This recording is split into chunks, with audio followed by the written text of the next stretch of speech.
सोमवती अमावस्या पर आज श्रद्धालु गंगा में आस्था की डुबकी लगा रहे हैं। सोमवती अमावस्या के अवसर पर गंगा नदी में स्नान करते हैं।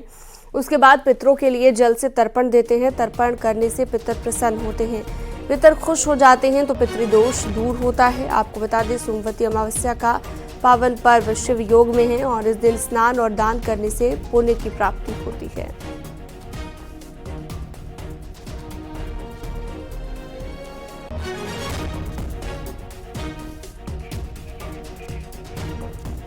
चलिए सीधा रुख करते हैं। पुलकित हमारे साथ हरिद्वार से जुड़ चुके हैं ज्यादा जानकारी के लिए, बातचीत के लिए।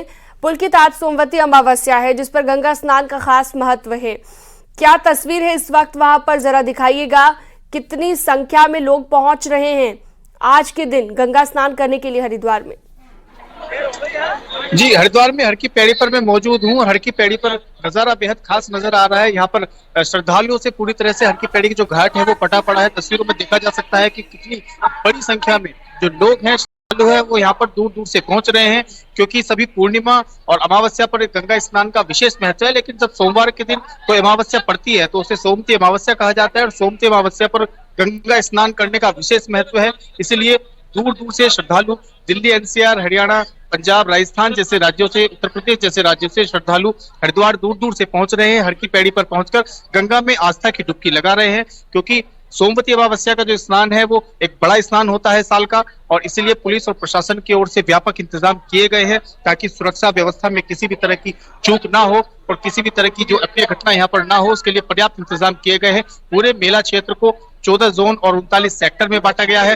पर्याप्त मात्रा में पुलिस बल की तैनाती भी यहाँ पर की गई है और बड़ी संख्या में जो श्रद्धालु है वो लगातार यहाँ पर उनके पहुंचने का सिलसिला जारी है। कल शाम के वक्त से हरिद्वार में ट्रैफिक का दबाव बढ़ने लगा था, क्योंकि दूर दूर से लोग यहाँ पर पहुंच रहे थे। पार्किंग यहाँ पर फुल होती भी नजर आ रही थी। बड़ी संख्या में लोग यहाँ पर पहुंच रहे हैं और इसीलिए किसी भी तरह की जाम की स्थिति ना बने, ट्रैफिक सुचारू रूप से चलता रहे, इसके लिए ट्रैफिक प्लान भी ट्रैफिक पुलिस की ओर से लागू किया गया है। और अगर यहाँ पर जाम की स्थिति किसी भी तरह से बनती है तो ट्रैफिक प्लान को लागू किया जाएगा। भारी वाहनों को प्रतिबंधित किया गया है, क्योंकि भारी वाहन जब हरिद्वार शहर के अंदर जब प्रवेश करते हैं तो उससे कहीं ना कहीं जाम की स्थिति बन जाती है, इसलिए भारी वाहनों को प्रतिबंधित किया गया है। फिलहाल हर की पैड़ी पर सुबह की ये तस्वीरें हैं और सुबह यहाँ पर सुबह 4 बजे से श्रद्धालु लगातार यहाँ पर पहुंच रहे हैं, गंगा में आस्था की डुबकी यहाँ पर लगा रहे हैं। आज के स्नान का क्योंकि विशेष महत्व शास्त्रों में बताया गया है, पुराणों में बताया गया है, इसलिए दूर दूर से यहाँ पर श्रद्धालु यहाँ पर पहुंचते हैं। ठीक है पुलकित, आपने तमाम जानकारी दी, बहुत शुक्रिया आपका इस तमाम जानकारी के लिए।